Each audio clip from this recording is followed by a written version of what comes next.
Hey guys, welcome to the channel. In today's episode, I'm about to head over to do a photo shoot at the Old Orange County Courthouse. You guys have seen us shoot there multiple times. I absolutely love shooting courthouse weddings. It's just all the fun without the stress, so it's amazing. In any case, I wanted to show you guys what we take on like a smaller shoot. So this is not a full wedding, although most of the stuff that I'm going to show you guys is something that I would take to a full wedding, except for one thing, which is the premise of today's shoot. So on today's shoot, what I want to shoot with is... Excuse me while I whip this out. ...is the Godox V1 Mid. Not the Pro, this is the Mid, this is the smaller one. And we're gonna put it onto the MagShoe. So there we go. This is what I use. All these flashes, they do come with their little stands. So this one comes with this one right here. It comes with the thread in the back so you can put it onto a light stand. However, even though this one feels a lot more solid than the ones that used to come with these, like, you know, back in the day flashes, I have my reservations about them, so I don't use them. I end up using this one instead. Also because with that, you would still need an umbrella bracket if you're gonna use an umbrella. So on this, you can see it right there. If you guys wanna see a full review on this little guy, let me know. But I'm gonna be using this right here, and it's going on the MagStand because, I mean, I absolutely love this stand. I've shown it to you guys in a few videos if you want to go and check them out if you haven't seen them. This is going to be our setup right here, right there. We're going to see if the V1 Mid keeps up enough for, I would say, a small to medium type of shoot. It's not a full wedding day, you know, 8-hour day. This is just an hour and a half or so is what we're shooting, the ceremony, some portraits, and that's about it. So nothing too intense, nothing too advanced. I'm 99.9% certain that this is gonna be completely fine. First things first is I'm going to put it into receiver mode. So right here, let me show you guys. If you haven't seen the full V1 Mid video, you can go and check it out and it'll show you exactly how to do it. So let me show you guys. I just swipe, and then right here, I'm gonna hit receiver. Once it's a receiver, I already set it to channel 5 because 5 is my favorite number, as you guys, I'm sure I mentioned it a bunch of times, and it's on A. So once I have that, on my Godox X3 Pro, the one that I use now, right there, it switches to 1/1 because that's what I had it on. I don't need that much. So right there, channel 5A. There we go, and you hear the beeping, so I'm gonna shut that off, and it's as easy as swiping down on the X3 Pro right there and then shutting it off. Also, I'm gonna shut off high-speed sync because I don't need it. If you guys don't know about high-speed sync, it does kill your flash power intensity, and it really is putting essentially the battery in overdrive. So if you don't need high-speed sync, shut that off. I remember one of our photographers was using it during the reception, and I said, hey, why do you have high-speed sync on? And he goes, I don't know, I just leave it on all the time. And then I explained to him that high-speed sync drains your battery a heck of a lot more, and he shut it off. Another tip, on your camera, put it in airplane mode. Unless you're constantly transferring photos over to your phone or your tether, whatever, 99.9% of us are not doing any of that. Put it in airplane mode because it's gonna give you a lot more life out of your battery. So I have that right here, airplane mode on, so that way it's not going to be draining the battery than we need to. This is the 50 1.4. I may or may not use it. This is a lens that's very specific for very specific shots. So it's not something I always use, but I'm gonna take it with me anyway. And I have the Sony A7V. You guys have seen the review that I posted about it. I am gonna post another video because that is my favorite camera that I've owned in 20 years. So, and I've owned a lot. I've had the D850, 750, D800, D700, D70S, which is the one I started with, Sony A9, Sony A7 III. I've owned a ton of cameras. That is by far my most favorite camera, and I think for the money, you can't beat it. And I'm not just saying it because I own it. I, like, you know, that bias, it is a great camera. I'm gonna be using the Tamron 35-150 probably for 90% of the shots. This lens is our bread and butter. We posted a few videos about it. Go and check them out. I may make another video because this is easily my favorite lens. And I'm also gonna use the Tamron 17-28mm 2.8. This lens always comes with me. It is used for our staple shots, like the wide environmental portrait type of shots that we do. You do have to be careful when you shoot with a wide angle lens and you're shooting quote unquote portraits. Make sure that you're not putting them in the corner and stretching them out and you're not too close. There's a video that I posted years ago. I may do an update about it, about shooting environmental portraits with a wide angle lens. So if you want to go and check it out, go and check it out, but I may do an update. So if you have any questions on how to shoot wide environmental portraits with a wide angle lens, let me know and I'll You guys know I answer every single comment. So, you know, leave a comment. Let me know if you guys have any questions about anything that I'm going over. I have Advil in case my head hurts. I'll shove that somewhere else in another pocket. I'm also going to be using, these are two other things that I'm going to be using that I haven't really shown on the channel too much. One, I'm going to be using the AK-R1. This is the modifiers by Godox. So typically we use MagMod for just about everything. One thing I want to show you guys also is having options. So if you're starting out with photography, if you don't have a lot of money, if you don't want to overspend, what are some options that you can use?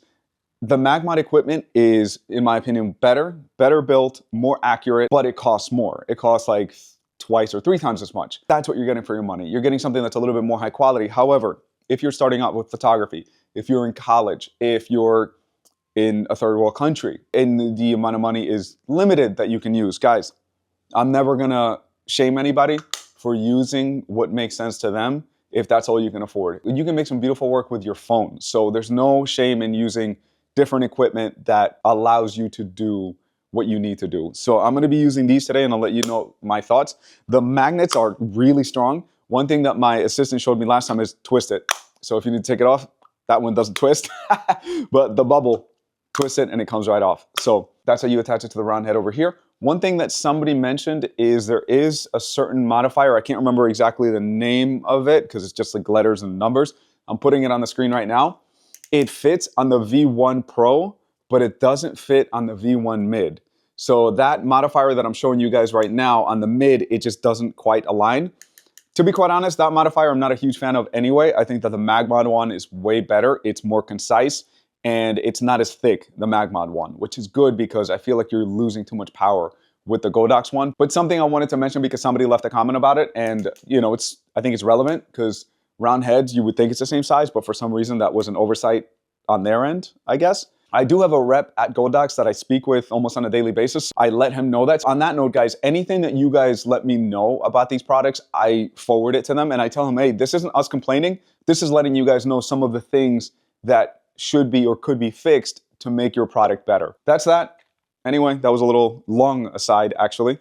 That's this thing right here, really good. Last thing on that note, actually, I mentioned it in another video, but if you guys haven't watched it, I'm gonna show you in this one. So one thing that I did with this one, and you're seeing me taking it apart, is when I got it, I grabbed the most or least translucent filter because I assumed that was the full CTO. But when I went out and shot it, I noticed that it wasn't necessarily as dialed in. That's what I was saying about MagMod. MagMod, you put a CTO, you put your camera at the 3200, it's gonna be pretty much on the money. This one, what I ended up doing is I grabbed the lightest CTO, so this is probably like a quarter, I would imagine, and I'm doubling up to see if, because the least translucent one wasn't quite a CTO, if I double up, will that get me more accurate? Today I'm gonna do somewhat of a vague test with it. I'll try to do like a more comprehensive test with it later on, but I just wanted to mention that that's what you're paying for with MagMod. It's more dialed in, but this should get me by. All right, so as I was editing that, I wanted to give you guys an update on the CTO situation. So I ended up using it in the ceremony room and it definitely worked much better than if I only had that one CTO on it. So with that full CTO and then that quarter or an eighth, whatever that they want to call that other one, if you put those together, it seems to get you right close to like 3,300 Kelvin is where I was at. Granted, in that room, there was a little bit of like daylight coming into it. So it was mixed lighting to some degree, but it was predominantly tungsten. And that's why I put the CTO on it. I want to do it in a room where it's not mixed. There's no mixed lighting at all because my white balance on this one was around 3,400-ish Kelvin, but it was more color corrected. So I think that might be the trick. Another thing that I wanted to mention is when we were in the staircase area, normally with the MagMod equipment, you put the grid and the light gets very dialed in, very focused onto the subject. With the grid on this one, it still spilled a lot more than I wanted it to. And even with the flash zoomed into, I think like 105, whatever the tightest beam is, it still was spilling. So like I said, these things, they're okay, but if you really want something that's dialed in, I would still stick with the MagMod equipment. I just wanted to mention that. I think that was it with those modifiers. Okay, back to the video. Another thing that I'm gonna be testing out today is this guy right here, the Profoto Clic. This is one thing that if you guys watch the channel, Frank has been in our videos multiple times, one of my really good friends, and he recommended trying this out because he has it. He says it almost doubles the intensity of the flash, not the power. It's semantics, but it doesn't double the power. The power stays the same, but the intensity of the flash is stronger. However, the shape of the light is different. So I'm gonna test this out today to see at the same power, with the same numbers, how much more intense does it look with this. I'll do a full video about this, but we're gonna test it out a little bit. And you guys are seeing right now the example of with and without if I ended up using it. So we'll see. I'm talking in the future because I haven't gone out and shot yet, obviously. So that's that. That's pretty much everything I take. Memory cards, obviously. I've been using the CF Express Type A lately. I am gonna make a video on memory cards and how much they have increased in price in the last like few months. Ridiculous. Like I had two 128 gigabyte cards that I bought for I bought them for $65. Right now they're $130 for the same exact card, same exact amount of cards, same exact everything, same thing, you're paying double. So I'll make a video about that. Yeah, that's that. Anyway, I'll show you guys a little bit of behind the scenes of what we shoot today, but I wanted to show you kind of what we're experimenting with today. Thank you, everyone who's been watching, commenting. I freaking love it. Now, I appreciate you guys being positive about things. Dude, I'm not gonna get everything 100% right 100% of the time. So whenever I get something wrong and you guys are cool about it and you say, hey, you know what, during this is a better way of doing it, or have you tried this? Like I'm not gonna curse. I love that. When somebody trolls and just says, hey, you suck, go fuck yourself. Go watch something else. So anyway, guys, let's end it on a positive note. Thank you guys for watching. If you made it to the end, if you want to subscribe, feel free to subscribe.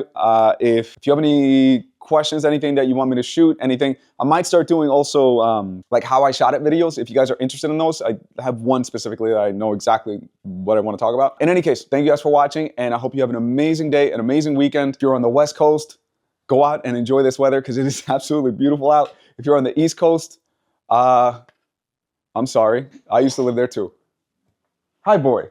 I didn't want to make this video 25 minutes long.